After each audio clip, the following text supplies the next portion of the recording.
എല്ലാവർക്കും സലു കിച്ചണിലേക്ക് സ്വാഗതം. അപ്പം നമ്മളുടെ ചാനൽ കണ്ടുകൊണ്ടിരിക്കുന്നവരിൽ സബ്സ്ക്രൈബ് ചെയ്യാതെ ആരെങ്കിലും ഒക്കെ ഉണ്ടെങ്കിൽ നിങ്ങൾക്ക് ഇഷ്ടമാണെങ്കിൽ സബ്സ്ക്രൈബ് ചെയ്യാനോ ആ ബെല്ലൈക്കൺ പ്രസ് ചെയ്യാനോ ഒന്നും മറന്നു പോരുത്. അപ്പോൾ ഓളെന്നൊരു ഓപ്ഷൻ വരും, അതും കൂടി ക്ലിക്ക് ചെയ്താൽ മാത്രമേ ഞങ്ങൾ വീഡിയോസൊക്കെ പോസ്റ്റ് ചെയ്യുമ്പോൾ നിങ്ങൾക്ക് നോട്ടിഫിക്കേഷൻ കിട്ടത്തുള്ളൂ. അപ്പം ഞാൻ ഇതിന് മുൻപത്തെ വ്ളോഗിൽ കാണിച്ചിട്ടുണ്ടായിരുന്നല്ലോ, ഇഞ്ചിയും വെളുത്തുള്ളിയും ഒന്ന് ക്രഷ് ചെയ്ത് സെറ്റാക്കാൻ വെച്ചിരുന്നത്. അപ്പം ഇതിപ്പം അതാണ് കേട്ടോ. അപ്പോൾ ഒരു തുള്ളി വെള്ളം പോലും ചേർക്കാതെ അടിച്ചെടുത്തതാണ്. അപ്പോൾ ഞാനിത് ഇതുപോലെ ക്ലിങ് റാപ്പ് ചെയ്ത് ഫ്രീസറിൽ സൂക്ഷിക്കുകയാണ് ചെയ്യണത്. ഒരുപാട് ഇഞ്ചി വെളുത്തുള്ളിയുടെയൊക്കെ പേസ്റ്റ് ഉണ്ടാക്കുന്നതൊക്കെ ഞാൻ വീഡിയോയിൽ കാണിച്ചിട്ടുണ്ടെങ്കിലും ഇപ്പോഴും കുറേ പേരിങ്ങനെ ചോദിക്കും കേട്ടോ. എനിക്ക് തോന്നുന്നു പുതിയതായിട്ടൊക്കെ ജോയിൻ ചെയ്യുന്ന ആൾക്കാരും ഉണ്ടല്ലോ നമുക്കിടയിൽ. അപ്പോൾ അവരായിരിക്കാം അങ്ങനെ വീണ്ടും വീണ്ടും ചോദിക്കുന്നത്. അപ്പം ഞാൻ വിചാരിച്ചു ശരി, എന്തായാലും ഞാൻ ഉണ്ടാക്കുകയല്ലേ, അപ്പോൾ പിന്നെ അതൊന്ന് വീഡിയോ ആക്കി കഴിഞ്ഞാൽ ആർക്കെങ്കിലുമൊക്കെ അത് ഉപകാരപ്പെട്ടാലോ. അപ്പം ഞാൻ ഇങ്ങനെയാണ് ചെയ്യണത്. പണ്ടൊക്കെ ഞാൻ ഐസ് ട്രേയിൽ വെച്ചിട്ട് സെറ്റാക്കി എടുക്കുകയായിരുന്നു കേട്ടോ ചെയ്തിരുന്നത്. അപ്പോൾ ഐസ് ട്രേ എന്ന് പറയുമ്പോൾ തന്നെ അതിൻ്റെ വലിപ്പം എത്ര ആവും നിങ്ങൾക്കൊന്ന് ഊഹിക്കാമല്ലോ. അപ്പോൾ അത് ശരിക്കും പറഞ്ഞ ഒരു മെനക്കേടാണ് കേട്ടോ. അത്രമാത്രം വെച്ചിട്ട് നമുക്ക് പിന്നെ സെറ്റായിട്ട് പിന്നെ അടുത്തതൊഴിച്ച് വീണ്ടും സെറ്റ് ചെയ്ത് അങ്ങനെയൊക്കെയാണ് ഞാൻ ചെയ്തുകൊണ്ടിരുന്നത്. പക്ഷെ അതിൻ്റെ ആവശ്യമില്ല കേട്ടോ. ഇതുപോലെ പരന്ന സ്റ്റീൽ പ്ലേറ്റ് ഒക്കെ ഉണ്ടെങ്കിൽ അതിൽ വെച്ച് കഴിഞ്ഞാൽ നമുക്ക് പെട്ടെന്ന് സെറ്റായി കിട്ടും. പിറ്റേ ദിവസം നമുക്ക് ഇതുപോലെ എടുത്തിട്ട് കട്ട് ചെയ്ത് നമ്മൾക്ക് ഇഷ്ടാനുസരണം കട്ട് ചെയ്ത് കണ്ടെയ്നറിലോ അല്ലെങ്കിൽ സിപ്ലോ കവറിലോ ഒക്കെ ആക്കി സൂക്ഷിക്കാവുന്നതാണ്. ഇപ്പം എല്ലാ കറികൾക്കും നമ്മൾ ഇങ്ങനെ ഇഞ്ചി വെളുത്തുള്ളി പേസ്റ്റ് അല്ലല്ലോ ഉപയോഗിക്കുന്നത്. എന്നാലും എനിക്ക് നമ്മളിവിടെ കുക്കിംഗ് ചാനലല്ലേ, അപ്പം അതുകൊണ്ട് തന്നെ കുക്കിങ്ങിനായിട്ട് ഒരുപാട് ഇതുപോലെ ഇഞ്ചി വെളുത്തുള്ളി പേസ്റ്റ് ഒക്കെ വേണ്ടി വരും കേട്ടോ. പക്ഷെ ഇത് ഈ ഇഞ്ചിയും വെളുത്തുള്ളിയും ഒക്കെ വൃത്തിയാക്കി വെക്കുക എന്ന് പറയുന്നതാണ് ശരിക്കും ഒരു ടാസ്ക് കേട്ടോ. പിന്നെ എത്രയൊക്കെ നമ്മളുടെ കയ്യിൽ മെഷീൻസ് ഒക്കെ ഉണ്ടെങ്കിലും നമ്മൾ ഈ കുറച്ച് നേരം വെള്ളത്തിൽ കുതിർത്ത് വെച്ചാൽ തന്നെ വെളുത്തുള്ളി നമുക്ക് പെട്ടെന്ന് തോല് കളയാനായിട്ട് പറ്റും. അതിൻ്റെ ആ മണ്ടയിലെല്ലാം ഒരു ഇതൊന്ന് കട്ട് ചെയ്ത് മാറ്റണം എന്ന് മാത്രമേ ഉള്ളൂ കേട്ടോ. അപ്പം എന്തായാലും ഇതിൻ്റെ ജോലി കഴിഞ്ഞിട്ടുണ്ട്. ഇതിനിപ്പോൾ ഞാനങ്ങ് ഫ്രീസറിലേക്ക് വെക്കാൻ പോവുകയാണേ. മഴ പെയ്തു കഴിഞ്ഞപ്പോഴേക്കുണ്ട് ഇവിടെ ഒക്കെ കണ്ട കള പിടിച്ചിരിക്കുകയാണ്. അപ്പം ഞാൻ ഇന്ന് രാവിലെ നേരത്തെ കാണിച്ചില്ലേ, ടെറസിൽ ചെന്നപ്പോൾ നല്ല ഒരു ക്ലൈമറ്റാണ് കണ്ടത്. അപ്പം എനിക്ക് തോന്നി ഇന്നിപ്പം വലിയ മഴയൊന്നും ഉണ്ടാകത്തില്ല എന്ന്. അപ്പം ഞാൻ വിചാരിച്ചു ശരി എന്നാൽ ഇവിടെ ഇന്ന് ഈ കള പിടിച്ചിരിക്കുന്നതൊക്കെ ഒന്ന് വൃത്തിയാക്കി വെക്കാം. ഇവിടെ വന്നപ്പോഴാണ് എൻ്റെ റബ്ബേ കുഞ്ഞു കൊതുകുണ്ടല്ലേ, ഇപ്പം മഴയും കൂടിയല്ലേ. അപ്പം ഇത്രയും സ്ഥലത്തെ കള പിടിച്ചിട്ടുള്ളൂ എങ്കിലും നല്ലതുപോലെ ഇതിൻ്റെ ഇടയിൽ ഈ ചെടികളുടെ ഇടയിൽ കൊതുകുണ്ട് കേട്ടോ. അപ്പം അത് ഭയങ്കര ബുദ്ധിമുട്ടാണ്, നമുക്ക് കാണാൻ പോലും കഴിയത്തില്ല, അത്രയും കുഞ്ഞു കൊതുകാണ്. ഈ മഴ സമയത്തൊക്കെ ഇങ്ങനെയാണല്ലോ. അപ്പം ഞാൻ വിചാരിച്ചു ശരി എന്നാൽ ഇതൊക്കെ ഒന്ന് വൃത്തിയാക്കി വെക്കാം. എപ്പോഴും വിചാരിക്കുന്നതാണ് ഇവിടെ ഒന്ന് ക്ലീൻ ചെയ്യണമെന്ന്. അപ്പോഴൊക്കെ ശക്തമായിട്ടുള്ള മഴയും ഒക്കെ കാരണം ആ മഴയത്ത് വന്ന് ക്ലീനിങ്ങും കാര്യങ്ങളും ഒന്നും നടക്കത്തില്ല കേട്ടോ. അപ്പം ഇവിടെ ഇനിയിപ്പം നല്ല ഒരു കാലാവസ്ഥ വരുമ്പോൾ വേണം ശരിക്കും ഇവിടെയൊക്കെ നല്ല എല്ലാം ഒന്ന് വൃത്തിയാക്കി വേറൊരു രീതിയിലൊക്കെ ആക്കി എടുക്കണം എന്നൊക്കെ വിചാരിക്കുന്നുണ്ട് കേട്ടോ. ഇപ്രാവശ്യം നമ്മുടെ ഈ റംബൂട്ടാനിൽ അവിടെ ആയിട്ട് റംബൂട്ടാനൊക്കെ പിടിച്ചിട്ടുണ്ട്. പക്ഷെ അത് കറക്റ്റ് എന്ത് പറയാൻ വലുതായി വരുന്നില്ല കേട്ടോ. അതിനിടയിൽ തന്നെ വല്ലാതെ അങ്ങ് കറുത്തിട്ടങ്ങ് പൊഴിഞ്ഞു പോവാണ് ചെയ്യുന്നത്. അതെന്തുകൊണ്ടാണെന്ന് എനിക്കറിയത്തില്ല. അപ്പം അറിയുന്നവരൊക്കെ ഒന്ന് കമന്റ് ചെയ്യേട്ടോ. അപ്പം ഈ ചെടിച്ചട്ടിയിലും ഒക്കെയും കള പിടിച്ചിട്ടുണ്ട് കേട്ടോ.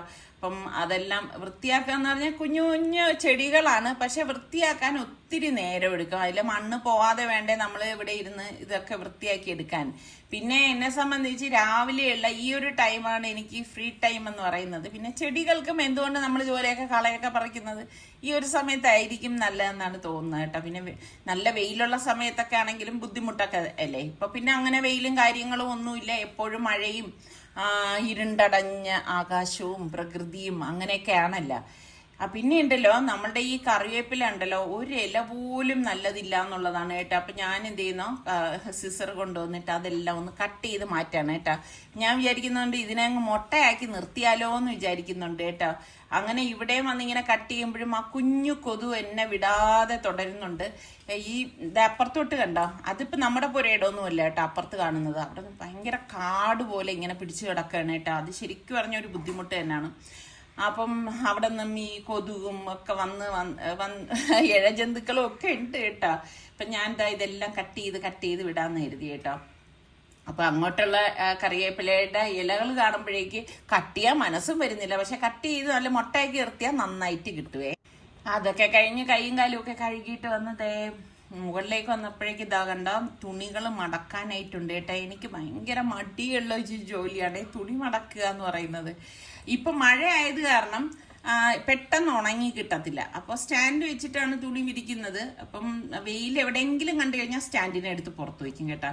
പിന്നെ ഈ കോള് മാറുമ്പോഴേക്ക് വീണ്ടും സ്റ്റാൻഡിനെ എടുത്ത് അകത്ത് വയ്ക്കും. അപ്പം 2 ദിവസം കൂടി കഴിയുമ്പോഴേ തുണിയൊക്കെ ഒന്ന് ഉണങ്ങി കിട്ടത്തുള്ളൂ. ഡ്രയറിലൊക്കെ ഇട്ടാലും ഉണങ്ങി കിട്ടാൻ ഇത്രയും എടുക്കും. കാരണം ഇപ്പം നല്ല തണുപ്പുണ്ട്, മഴയും കൂടിയല്ലേ. പിന്നെ ഞാൻ വിചാരിച്ചു ശരി മടി പിടിച്ചു കഴിഞ്ഞാൽ ഒരു ജോലി നടക്കത്തില്ല. അങ്ങനെയല്ലേ നമുക്ക് എപ്പോഴും എനിക്ക് ജോലി ചെയ്യാൻ ഏറ്റവും ഇഷ്ടമുള്ള ടൈം എന്ന് പറയുന്നത് രാവിലെയാണ് കേട്ടോ. ഞാൻ രാവിലെ ഞാൻ പറഞ്ഞില്ലേ ഇപ്പോഴൊക്കെ ഞാൻ 4:15 എഴുന്നേക്കുന്ന ആളാണ് കേട്ടോ. അപ്പോൾ നമുക്ക് ഒരുപാട് സമയം കിട്ടും എന്നുള്ളതാണ് വാസ്തവം. അപ്പം നിങ്ങളൊക്കെ രാവിലെ എത്ര മണിക്ക് എഴുന്നേക്കുന്നവരാണ്? നിങ്ങൾക്ക് ജോലി ചെയ്യാൻ നിങ്ങൾക്ക് ഇഷ്ടപ്പെട്ട ടൈം ഏതാണെന്ന് പറയുക കേട്ടോ. ചിലർക്ക് രാത്രിയായിരിക്കും ഇഷ്ടമല്ലേ ജോലി ചെയ്യാൻ. അപ്പം ഞാനിങ്ങനെയാണേ തുണിയൊക്കെ മടക്കി വെച്ച് കഴിഞ്ഞാൽ കുറച്ച് നേരം ഞാനിങ്ങനെ റിലാക്സ് ചെയ്തിരിക്കും കേട്ടോ. അത് ശരിക്കും നമ്മൾ എല്ലാവർക്കും വേണ്ട ഒന്ന് തന്നെയാണ് കേട്ടോ. കാരണം നമ്മളുടെ മനസ്സിനും ഒക്കെ ശരീരത്തിനും ഒക്കെ നല്ലതാണ് ഇങ്ങനെ കുറച്ച് നേരമൊക്കെ റിലാക്സ് ചെയ്തിരിക്കുന്നതേ. പിന്നെ ബ്രേക്ക്ഫാസ്റ്റ് ഒക്കെ കഴിഞ്ഞ ശേഷം നമ്മളൊന്ന് പുറത്തേക്ക് പോകാൻ പോവാണ്. നിസാർക്ക് ഇല്ല കേട്ടോ. അപ്പൊ ഇവര് ഇന്നലെ രാത്രി ആയപ്പോഴേക്ക് എന്നെ ഇതുപോലെ വിളിച്ച് പുറത്തു പോവാന്ന് പറഞ്ഞപ്പോ ഞാൻ പറഞ്ഞു ഞാൻ വരുന്നില്ല എന്ന് പറഞ്ഞു. അപ്പൊ ഇവർക്ക് ഒരേ നിർബന്ധം ഞാൻ കൂടെ പോകണമെന്ന്. എനിക്കാണെങ്കിൽ നിസാർക്ക ഇല്ലാതെ ഞാൻ അങ്ങനെ ഇവരുടെ കൂടെ എനിക്ക് അങ്ങനെ വലുതായിട്ട് അങ്ങനെ പോണത് ഇഷ്ടമില്ല കേട്ടോ. ഒന്നില്ല ഞാൻ ഒറ്റയ്ക്ക് പോകാൻ എനിക്ക് ഇഷ്ടമാണ്. അപ്പൊ ഞാൻ പറഞ്ഞു നിങ്ങൾ പോയിട്ട് എന്താന്ന് വെച്ചാൽ കറങ്ങിയിട്ടൊക്കെ വരുമെന്ന് പറഞ്ഞപ്പോ അവര് പറഞ്ഞു എനിക്ക് പിന്നെ പോകുന്നില്ല എന്ന് പറഞ്ഞു. അങ്ങനെ ഇന്നലെ ക്യാൻസലായേ. എന്നിട്ട് ഇന്ന് രാവിലെ ആയപ്പോ എന്റെ അടുത്ത് പറഞ്ഞു ഇല്ല ഞാനും കൂടെ പോണം എന്ന് പറഞ്ഞു. അപ്പൊ പിന്നെ അത്രയും നിർബന്ധിച്ച് വിളിക്കുമ്പോ നമ്മൾ പോവാതിരിക്കുന്നത് ശരിയല്ലല്ലോ. പക്ഷേ ഞാൻ പറഞ്ഞില്ലേ എനിക്ക് നിസാറിക്കാൻ ഉണ്ടെങ്കിൽ നമുക്ക് നമ്മളുടെ രീതിക്ക് അങ്ങ് കറങ്ങെടുക്കുകയൊക്കെ ചെയ്യല്ല. അതൊക്കെ എനിക്ക് ഭയങ്കര ഇഷ്ടമാണ് കേട്ടോ. അപ്പൊ പിന്നെ ഇതാ ഇവർക്കൊപ്പം ഇറങ്ങി. സനക്കുട്ടിയാണെങ്കിൽ ഇതാ ഇങ്ങനെ വണ്ടിയിലിരുന്ന് അതും ഇതൊക്കെ ഇങ്ങനെ പറയുന്നുണ്ടേ. സനക്കുട്ടി ഫോൺ എടുത്താ ഫോൺ എവിടെ? സനക്കുട്ടിയുടെ ഫോൺ എവിടെ? ഗ്ലാസ് വെച്ച് കാണിച്ചു കൊടുത്തേ അവർക്ക്. ഗ്ലാസ് വെച്ച് കാണിച്ചു കൊടുത്തേ. ഫോൺ എവിടെ? ഫോൺ വാവയുടെ ഫോൺ എവിടെ? കുഞ്ഞാവിടെ ഫോൺ എവിടെ? ഗ്ലാസ് എനിക്ക് തരൂ വയ്ക്കാൻ. എനിക്ക് തരൂ പ്ലീസ്. സ്ഥലം നമ്മൾ എവിടെ പോകണം? ഏത് സ്ഥലത്തിന്റെ പേര്? അതന്നെ ഏത് സ്ഥലം? താഴെ തന്നെ വേണോ പാർക്ക് ചെയ്യാൻ? ഈ സ്ഥലത്തിന്റെ പേരുന്നത് എവിടെ നമ്മൾ വന്നത്? പേര് ഒന്നര പറ. പേര് പറ. അതന്നെ സ്ഥലത്തിന്റെ പേര് പറ. എവിടെ നമ്മള് വന്നത്? എവിടെ വന്നത് പറ. അതന്നെ താഴെ തന്നെ പോണേ. ഇവിടെ എവിടെ വന്നത്?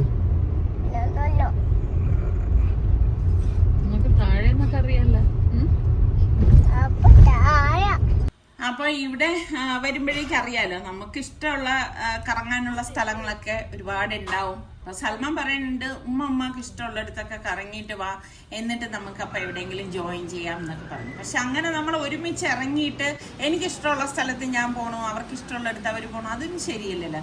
എനിക്ക് ഈ സോളോ ട്രിപ്പ് ഭയങ്കര ഇഷ്ടമാണ് കേട്ടോ. ഒറ്റയ്ക്ക് ഇങ്ങനെ കറങ്ങാൻ അത് നിസാർക്കൊക്കെ നന്നായിട്ട് അറിയാം. നിസാർക്ക് ഇടയ്ക്കൊക്കെ എൻ്റെ അടുത്ത് അങ്ങനെ പറയാറുണ്ട് കേട്ടോ, നിനക്ക് ഇഷ്ടമാണെങ്കിൽ നീ പൊയ്ക്കോന്ന്. ഞാൻ അങ്ങനെ പോവാറുണ്ട് ഇതുപോലെയൊക്കെ.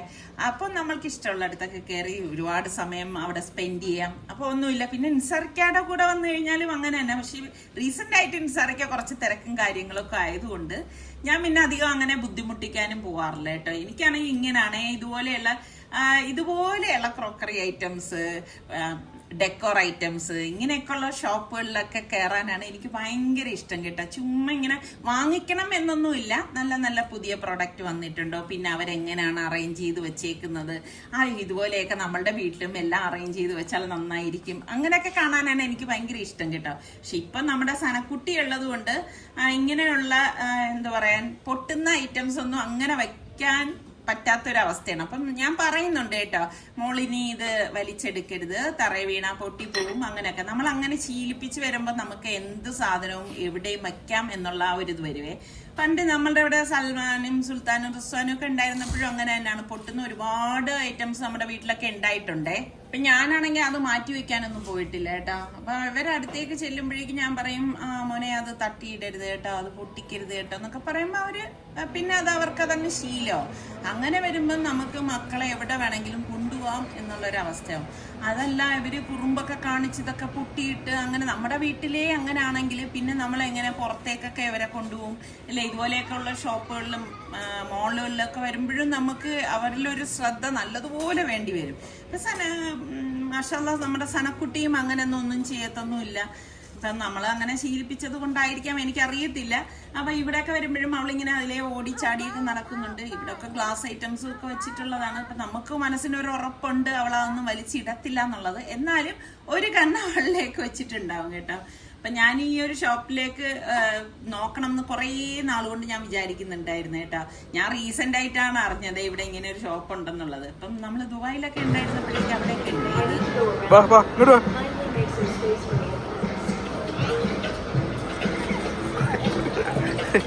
പേടിച്ച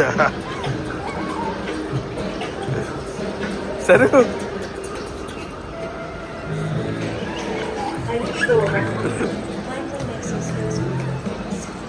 ഇപ്പം ഞങ്ങൾ ഇങ്ങോട്ട് വന്നിട്ട് കുറേ ആയി കേട്ടോ. അപ്പൊ സനക്കുട്ടി ഇങ്ങനെ അതിലേക്ക് ഓടി നടക്കണ്ട്, സലു ഇങ്ങനെ കൈ പിടിച്ചിട്ടുണ്ട് കേട്ടോ. അപ്പം ഞാനിങ്ങനെ ബേക്കിംഗ് ഐറ്റംസ്, ഇത് വേറൊരു ഷോപ്പിലാണ് കേട്ടോ, ബേക്കിംഗ് ട്രേ ഒക്കെ നല്ല ഓഫറിലൊക്കെ ഇരിക്കുന്നത് കണ്ടു. അപ്പം ഞാനിങ്ങനെ നോക്കുകയാണ്. അപ്പം ഈ ടൈപ്പ് ഇത് സെയിം അല്ല, കുറച്ച് ഡിഫറെൻ്റ് ആയിട്ടുള്ളത് എൻ്റെ കയ്യിലുണ്ട്. അപ്പം ഞാൻ വിചാരിച്ചു ഇത് 1-2 നല്ല ട്രേ കണ്ടു കേട്ടോ. എനിക്ക് പിന്നെ അത് എടുക്കാമെന്ന് വിചാരിച്ചു. അങ്ങനെ അത് ഒന്ന് നോക്കുകയാണ് കേട്ടോ. ഞാൻ പറഞ്ഞില്ലേ, ഞാനിങ്ങനെ ഷോപ്പുകളിൽ പോയാൽ എൻ്റെ കണ്ണും മനസ്സും ഒക്കെ ഇങ്ങനെയുള്ള ഐറ്റംസിലേക്കാണ് പോകുന്നത് കേട്ടോ. അപ്പം ഞാൻ ഇതാ എൻ്റെ കയ്യിലുള്ളതൊക്കെ എടുത്തതാണ്. അപ്പം ഞങ്ങൾ ഇവിടെ നിന്ന് ഇതൊക്കെ നോക്കിക്കൊണ്ടിരിക്കുമ്പോഴേക്ക് സലു ഇടയ്ക്ക് വന്ന് പറയുന്നുണ്ട്, ഉമ്മ കഴിഞ്ഞില്ലേ എന്ന്. അപ്പം ഞാൻ നേരത്തെ പറഞ്ഞില്ലേ, ഇതാണ് ഇവരുടെ കൂടൊക്കെ വന്നാലൊരു ഇത് അവർക്ക് ബോറടിക്കും.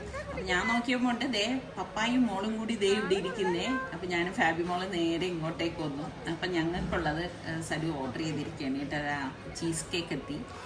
അപ്പം ഞാനിവിടുത്തെ ചീസ് കേക്ക് അങ്ങനെ കഴിച്ചിട്ടില്ലായിരുന്നു, കുഴപ്പമില്ല കേട്ടോ.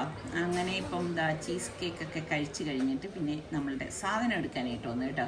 ഇതാണ് കുറേ വെജിറ്റബിൾസും അതും ഇതൊക്കെ വാങ്ങിക്കാനുണ്ടായിരുന്നു. അപ്പം അങ്ങനെ ഉള്ള കുറേ സാധനങ്ങൾ ഇതാ. ഇപ്പം ബാത്റൂം വാഷ് ചെയ്യാനുള്ള ബ്രഷ് ഇങ്ങനെയൊക്കെ ഉള്ളത് നമുക്ക് ഞാൻ ലിസ്റ്റ് എഴുതിയാണ് വന്നത് കേട്ടോ. അപ്പം അതുകൊണ്ട് തന്നെ എളുപ്പമായിരുന്നു സാധനം എടുക്കാനായിട്ട്. അപ്പം താഴെ വന്ന് സാധനം എടുക്കാൻ ഒട്ടും താമസം എടുത്തിട്ടുണ്ടായിരുന്നില്ല കേട്ടോ. അങ്ങനെ ഇനിയിപ്പം നേരെ വീട്ടിലേക്കാണ് പോണത്.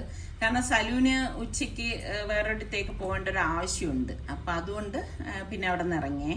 സനക്കുട്ടിയുടെ കലാവിരുത് കണ്ടോ.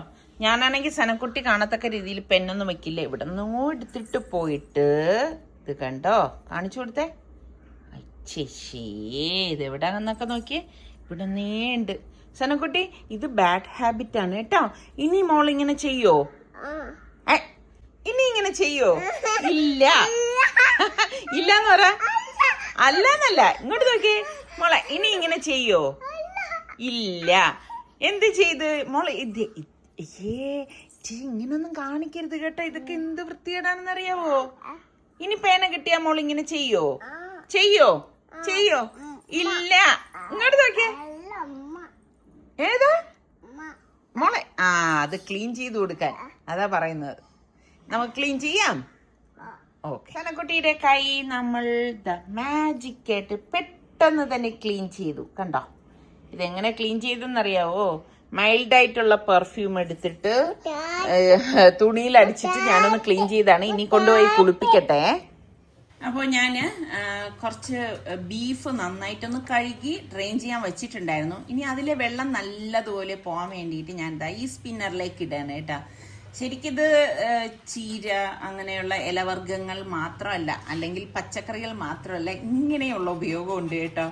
ഇത് നല്ല ഈസിയാണ്. വെള്ളം നല്ലതുപോലെ പോകും. ഞാൻ നന്നായിട്ടൊന്ന് വാഷ് ചെയ്തു 3-4 തവണ ഒന്ന് കഴുകി ഒന്ന് ഡ്രെയിൻ ചെയ്തിട്ടാണ് ഞാൻ ഇതിലേക്ക് ഇടുന്നത്. ഇപ്പം ഞാൻ കാണിച്ചു തരാം കേട്ടോ. ഇത് അഗാറയുടെ സ്പിന്നറാണ് കേട്ടോ. ശരിക്കും നല്ല യൂസ്ഫുൾ ആണ് കേട്ടോ. ഇതാ കണ്ട, ഇത് നന്നായിട്ട് വെള്ളമൊക്കെ വാർന്നു വന്നിട്ടുണ്ട് അതിൽ നിന്നുള്ള. ഇപ്പോൾ ഇത് ബീഫ് ആയതുകൊണ്ടാണ് ഈ ഒരു കളറിൽ വന്നിരിക്കുന്നത് കേട്ടോ. അപ്പം ഇനി ഇത് ഞാൻ റെഡിയാക്കുന്നത് എങ്ങനെയാണെന്ന് നോക്കാം കേട്ടോ. നിങ്ങൾക്ക് കുറേ പേർക്ക് ഞാനൊരു റെസിപ്പി കാണിച്ചു തരാമെന്ന് പറഞ്ഞില്ലേ, അത് തയ്യാറാക്കാൻ വേണ്ടിയിട്ടാണ് കേട്ടോ. അപ്പോൾ ആദ്യം തന്നെ നമുക്ക് ആവശ്യത്തിനുള്ള മുളക് പൊടി ഇട്ട് കൊടുക്കാം. നമ്മൾ എത്രയാണോ ബീഫ് എടുക്കുന്നത് അതിനനുസരിച്ച് ഞാനൊരു 3 ടേബിൾ സ്പൂൺ മുളക് പൊടി, 1 ടീസ്പൂൺ കുരുമുളക് പൊടി, 1 ടീസ്പൂൺ മഞ്ഞൾപ്പൊടി, 1 ടീസ്പൂൺ ഗരം മസാല, 1.5 ടീസ്പൂൺ ഗരം മസാലപ്പൊടിയൊക്കെ ഇട്ടിട്ട് പാകത്തിനുള്ള ഉപ്പും കൂടി ഇട്ട് കൊടുക്കണം കേട്ടോ. എന്നിട്ട് ഇനി നമുക്കിതിലേക്ക് ഓയിലാണ് ഒഴിക്കണത് കേട്ടോ. വെള്ളമല്ലേ, വെള്ളം ഒട്ടും ചേർക്കരുത് കേട്ടോ. ഓയിൽ ഒഴിച്ചിട്ട് നന്നായിട്ടൊന്ന് മിക്സ് ചെയ്ത് കൊടുക്കാം. നല്ലതുപോലെ ഒന്ന് ഇളക്കിയെടുക്കണം. ഓയിൽ പോരാന്ന് തോന്നുകയാണെങ്കിൽ കുറച്ച് ഓയിലും കൂടി ആഡ് ചെയ്ത് കൊടുത്താൽ മതി. എന്നിട്ട് നമുക്ക് ഈ റെഡി, അതായത് സ്പിൻ ചെയ്തെടുത്ത ബീഫ് നമുക്ക് കുക്കറിലേക്ക് ഇട്ട് കൊടുക്കാം കേട്ടോ. വളരെ എളുപ്പമാണ് ഉണ്ടാക്കിയെടുക്കാൻ. പണ്ടൊക്കെ ആണെങ്കിൽ ഞാൻ എപ്പോഴും ഉണ്ടാക്കിയൊക്കെ ചെയ്യുമായിരുന്നേ. പിന്നെ ഞാൻ ഇച്ചിരി ഇഞ്ചി വെളുത്തുള്ളിയുടെ പേസ്റ്റും കൂടി ഇട്ട് കൊടുക്കും കേട്ടോ. ബീഫല്ലേ, അതുകൊണ്ടാണ് അത് ഇട്ട് കൊടുക്കുന്നത്. എന്നിട്ട് നമുക്ക് ഇതുപോലെ ഒന്ന് മസാല ഇതിലേക്ക് ഒഴിച്ചു കൊടുക്കണം ഇതുപോലെ. അപ്പം ഞാൻ ഇതിൽ ലേശം കായപ്പൊടി കൂടി ചേർത്ത് കൊടുത്തിട്ടുണ്ട് കേട്ടോ. അത് ഞാൻ വിട്ടുപോയതാണേ. എന്നിട്ട് കൈ കൊണ്ട് നന്നായിട്ടൊന്ന് തിരുമ്മി കൊടുക്കാം. അപ്പം നമ്മളിതിൽ ഒരു തുള്ളി വെള്ളം പോലും ചേർത്തിട്ടില്ല. അപ്പം ഇനി ഇത് നമുക്കൊന്ന് വേവിച്ചെടുക്കണം. അപ്പം നല്ലതുപോലെ മസാല എല്ലായിടത്തും പരളാൻ വേണ്ടിയിട്ട് ഒന്ന് മിക്സ് ചെയ്ത് കൊടുക്കണം. വേണമെങ്കിൽ അരമണിക്കൂർ വെച്ച ശേഷം നമുക്ക് കുക്കർ മൂടിയിട്ട് വേവിച്ചെടുക്കാം. അപ്പം 4, 5, 6 വിസിൽ വരെ ഇതൊന്ന് വേവിച്ചെടുക്കണം. അതൊക്കെ ഓരോരുത്തരും എടുക്കുന്ന ബീഫിനെയൊക്കെ ഡിപ്പെൻഡ് ചെയ്തിരിക്കും കേട്ടോ. അപ്പം ഇതുപോലെ വിസിലൊക്കെ കേട്ട് കഴിഞ്ഞ് സ്റ്റീം പോയ ശേഷം മാത്രമേ നമ്മളിത് ഓപ്പൺ ചെയ്യാവൂ. ഇപ്പം ഞാൻ കാണിച്ചു തരാം. ഇനിയിപ്പോൾ അതിൽ നിന്ന് എന്നിട്ട് പോലും ചാറ് വന്നിട്ടുണ്ട്. അപ്പം ഇതൊന്ന് വറ്റിച്ചെടുക്കണം കേട്ടോ.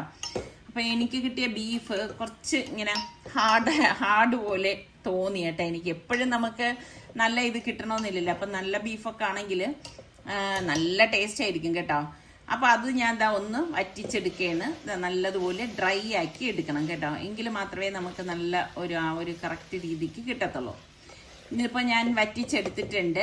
ഇനി നമുക്ക് ഒരു ഇരുമ്പ് ചട്ടി എടുക്കണം. നമ്മൾ എന്ത് അച്ചാറൊക്കെ തയ്യാറാക്കാനാണെങ്കിലും ഇരുമ്പ് ചട്ടിയല്ലേ നല്ലത്. അപ്പം ഞാൻ അതിലേക്ക് നല്ലെണ്ണ ഒഴിച്ചിട്ടുണ്ട്. എന്നിട്ട് നമ്മൾ റെഡിയാക്കി വെച്ചിരിക്കുന്ന ബീഫ് ഞാനിപ്പോൾ 2 ബാച്ചായിട്ട് ഫ്രൈ ചെയ്തെടുക്കാനായിട്ട് പോവാണ് കേട്ടോ. അപ്പം നിങ്ങൾക്കൊക്കെ ബീഫ് അച്ചാർ ഇഷ്ടമുള്ള എത്ര പേരുണ്ട്? അപ്പം ഞാൻ ഇതിനു മുൻപ് ഇതുപോലെ എന്തോ കാണിച്ചപ്പോൾ ഞാൻ പറഞ്ഞു ബീഫ് അച്ചാർ വേണം എന്നുള്ളവർ പറഞ്ഞാൽ മതി, ഞാൻ കാണിച്ചു തരാം എന്ന് പറഞ്ഞിരുന്നു. അപ്പം ഞാൻ ഞാൻ വിചാരിച്ചു ശരി എന്നാൽ ബീഫ് അച്ചാർ ഉണ്ടാക്കാം. അപ്പം ഇതുപോലെ ഒന്ന് ഫ്രൈ ആക്കി എടുക്കണം കേട്ടോ. അപ്പം ഒട്ടും ജലാംശം അതിലുണ്ടാവരുത്. ജലാംശം ഉണ്ടായിക്കഴിഞ്ഞാൽ പെട്ടെന്ന് കേടായി പോകും കേട്ടോ. അപ്പം ഞാൻ ഫ്രൈ ആക്കിയ ബീഫ് ഇതിലേക്ക് ഒരു പ്ലേറ്റിലേക്കൊന്ന് മാറ്റി കൊടുക്കുകയാണ്. ഞാൻ പറഞ്ഞില്ലേ എനിക്ക് കിട്ടിയ ബീഫ് അത്ര നല്ലതായിരുന്നില്ല കേട്ടോ. അപ്പം നിങ്ങൾ നല്ല ബീഫൊക്കെ കിട്ടുമ്പോഴേക്കും ഒരു രീതിക്ക് ചെയ്ത് നോക്കും, അടിപൊളി ടേസ്റ്റാണ് കേട്ടോ. എന്നിട്ട് 2ാമത്തെ ബാച്ചും ഞാൻ ഇതുപോലെ തന്നെ ഇട്ടിട്ട് നമുക്ക് ഫ്രൈ ചെയ്തെടുക്കാം കേട്ടോ. അപ്പോൾ ബീഫ് അച്ചാറൊക്കെ വീട്ടിലിരിപ്പുണ്ടെങ്കിൽ നമുക്ക് ഇപ്പോൾ കറികളൊന്നും ഇല്ലാത്ത സമയത്ത് ഒരു മോര് കറിയും ഒരു അച്ചാറും മാത്രം മതിയല്ലോ കഴിക്കാനായിട്ട്. ഇനി അതല്ല ബീഫില്ല, ഇതിപ്പോൾ പ്രോൺസിൽ നമുക്ക് ഉണ്ടാക്കാം, ചൂരമീനിലുണ്ടാക്കാം, നെയ്മീനിലുണ്ടാക്കാം. മീനിൽ ഏതിലാണ് ഉണ്ടാക്കണത് നല്ലതെന്ന് ചോദിച്ചു കഴിഞ്ഞാൽ ശരിക്കും ചൂരമീനിൽ ഉണ്ടാക്കണത് തന്നെയാണ് ടേസ്റ്റ് കൂടുതൽ കേട്ടോ. പിന്നെ ഞാൻ ഇതേ എണ്ണയിൽ തന്നെ കുറച്ച് ഇഞ്ചിയും വെളുത്തുള്ളിയും കൂടി ഇട്ട് കൊടുക്കുകയാണ് കേട്ടോ. നമുക്ക് വേണ്ടത്ര ഇഞ്ചിയും വെളുത്തുള്ളിയും ചേർത്ത് കൊടുക്കണം. വെളുത്തുള്ളി കുറച്ച് കൂടുതൽ ഇടുന്നത് നല്ലത് തന്നെയാണ് കേട്ടോ. എന്നിട്ട് ഇതുപോലെ അത് നല്ലതുപോലെ ഒന്ന് മൂത്ത് വരണം. ഞാൻ പിന്നെ കറിവേപ്പിലയും പച്ചമുളകും ഒന്നും ഇതിൽ ചേർക്കുന്നില്ല കേട്ടോ. അത് വേണം എന്നുള്ളവർ ഇട്ട് കഴിഞ്ഞാൽ പോലും അത് നല്ല റോസ്റ്റായി വരണം, അല്ലെങ്കിൽ പെട്ടെന്ന് അച്ചാർ ചീത്താവും. 1-2 കാര്യങ്ങൾ നമ്മൾ ശ്രദ്ധിക്കുകയാണെങ്കിൽ അച്ചാർ ഒട്ടും കേടാകാതെ നമുക്ക് സൂക്ഷിക്കാനായിട്ട് പറ്റും കേട്ടോ. ഇനി നമുക്ക് ഞാനിവിടെ മുളക് പൊടി, മഞ്ഞൾപ്പൊടി, ഗരം മസാല പൊടി എടുത്തിട്ടുണ്ട്. തീ ഒന്ന് കുറച്ചിട്ടാണ് ഞാൻ പൊടികൾ ഇതിലേക്ക് ചേർത്ത് കൊടുത്തത്. ഇതുപോലെ ഒന്ന് ഇളക്കി കൊടുക്കും കേട്ടോ. അതിൻ്റെ പച്ച ചുവ മാറത്തക്ക രീതിയിൽ. പിന്നെ കുറച്ച് ഉപ്പും കൂടി ഞാൻ ഇതിലേക്ക് ചേർത്ത് കൊടുക്കുന്നുണ്ട്. മസാലയ്ക്ക് ഒരു ഉപ്പ് വേണമല്ലോ, അതുകൊണ്ടാണ് ഉപ്പും കൂടി ചേർത്ത് കൊടുക്കുന്നത്. ഇനി നമുക്കൊന്നുമില്ല, വിനാഗിരി ഇതിലേക്കൊന്ന് ഒഴിച്ചു കൊടുക്കണം. അപ്പോൾ ഓൾറെഡി ഞാൻ മസാല പരട്ടിയിൽ കുറച്ച് കായപ്പൊടി ചേർത്തിട്ടുണ്ട്. ചിലർ ബീഫിന് അങ്ങനെ കായപ്പൊടിയൊന്നും ചേർക്കത്തില്ല. അപ്പം നിങ്ങൾക്ക് ഏത് തരം അച്ചാറാണ് ഇഷ്ടം? ബീഫ് അച്ചാറാണോ, പ്രോൺസ് അച്ചാറാണോ, അതെ ചെമ്മീൻ അച്ചാറാണ്, ചൂര അച്ചാറാണ്, ഏതാണെന്ന് പറയട്ടെ. ഫ്രൈ ആക്കിയ ബീഫ് ഞാൻ ഇതിലേക്ക് ഇട്ട് കൊടുക്കാണ്. അപ്പം ഞാൻ പറഞ്ഞില്ലേ എൻ്റെ ബീഫ് അത്ര ശരിയല്ലാത്തത് കൊണ്ടാണ് ആ കളർ അങ്ങനെ കാണുന്നത്. അല്ലെങ്കിൽ നല്ല ഒരു ഓറഞ്ച് കളറായിരിക്കും കേട്ടോ. പിന്നെ ബീഫ് ഫ്രൈ ആക്കുമ്പോൾ ഒരുപാട് അങ്ങ് ഭയങ്കര ഹാർഡായിട്ട് വരികയും ചെയ്യരുത് കേട്ടോ. അങ്ങനെ വന്നു കഴിഞ്ഞാലും അച്ചാർ അത്ര നന്നാവത്തില്ല. അപ്പം ഇനി ഇത് വേറൊന്നുമില്ല, തണുത്ത ശേഷം ഇത് ബോട്ടിലാക്കി വെച്ചിട്ട് 3-4 ദിവസം കഴിഞ്ഞിട്ട് ഉപയോഗിച്ച് നോക്കുക, അടിപൊളിയാണ്. അപ്പം ഇന്നത്തെ വിശേഷങ്ങൾ ഇത്രയേ ഉള്ളൂ. അപ്പം ഇഷ്ടപ്പെട്ടാൽ ലൈക്ക് ചെയ്യാനും ഷെയർ ചെയ്യാനും കമൻറ്റ് ചെയ്യാനും ഒന്നും മറന്നു പോരുത്. അടുത്ത നല്ല റെസിപ്പിയോ വ്ളോഗായിട്ടൊക്കെ കാണാം. അതുവരേക്കും എല്ലാവർക്കും ബൈ.